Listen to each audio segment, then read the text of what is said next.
Hello, mic testing 1 2 3. Hello, hi friends, welcome back to my channel. Here is a non-spoiler movie review of the film UI. First thing watch movies తర్వాత నా experience చెప్పాలంటే movie అయితే నాకు ఒక రకమైన అర్థమైంది.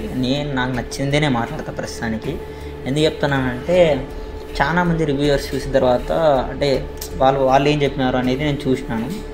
కొంతమంది బాగుందన్నారు, కొంతమంది అర్థం కాలేదన్నారు, కొంతమంది చెత్తగా ఉందన్నారు, ఏందబ్బా అన్నట్టు మాట్లాడుతున్నారు.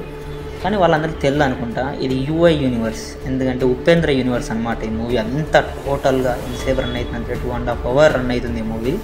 అది డిఫరెంట్ ఎక్స్పీరియన్స్ ఇస్తుంది అనమాట. ప్రతి ఒక్క దాని గురించి డీటెయిల్గా మాట్లాడదాం. So please like, share and subscribe to my channel అబ్బా. Let's dive into the video. Movie స్టార్టింగ్లోనే ఒక నోటు వదులుతారు. నువ్వు తెలివైనోడైతే ఫస్ట్ సినిమా చూడకుండా వెళ్ళిపో అంటాడు. మళ్ళీ కొంచెంసేపు తర్వాత నువ్వు తెలివి తక్కువ అయితేనే కూర్చొని మూవీ చూడంటాడు.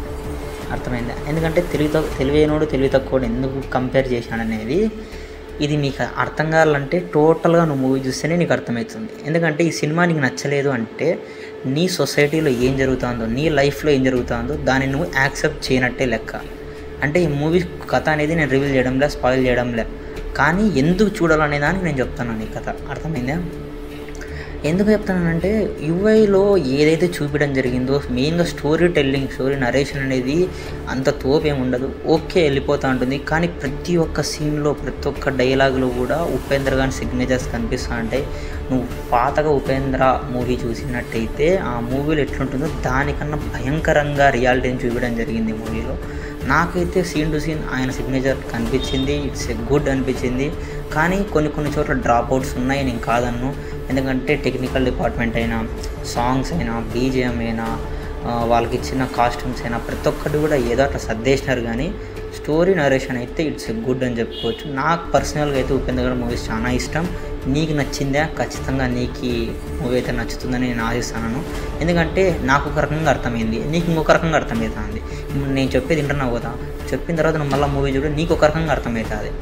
అంటే వేరియేషన్ అనేది నీకే క్వశ్చనింగ్ అన్నమాట. మూవీ ప్రతి ఒక్క డైలాగ్ అయినా ప్రతి ఒక్క సీన్ అయినా నీకు ఒక క్వశ్చనింగ్ మాదిరే ఉంటుంది.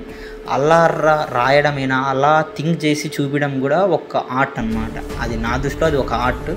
నాకైతే మూవీ అయితే నచ్చేసిందని చెప్పాలా. ఇంకా మీకు నచ్చినట్టయితే ఖచ్చితంగా వెళ్ళి చూడు. నీకు ఖచ్చితంగా చెప్తున్నా కదా, ఈ మూవీస్లో ఇది ఒక నీకు డిఫరెంట్ ఎక్స్పీరియన్స్ ఇవ్వకపోతే నా పేరు తిప్పించి పెట్టుకుంటా. అది కదా. ఇంకా కమింగ్ టు యాక్టర్ పర్ఫార్మెన్సెస్ అయితే నాకైతే టోటల్గా మూవీ చూసేంతసేపు కూడా ఉపేంద్ర గారే అనిపించినారు. ఉపేంద్ర గారు వన్ మ్యాన్ షో ఈ మూవీలో. దానికి ఇంకా తీసిపెట్టలేం. ఆయన స్టోరీ నరేషన్ చేస్తా అంటే ఎట్లుంటుందంటే అంత బాగుంటుంది. నాకైతే నచ్చిందబ్బా. స్టోరీ వరకు అయితే ఓకే, బాగా పెట్టినారు, నచ్చింది అనిపించింది నాకైతే. రియాలిటీనే, ఎక్కడ లాజిక్స్ ఉండవు, ఓన్లీ రియాలిటీ. అది కథ.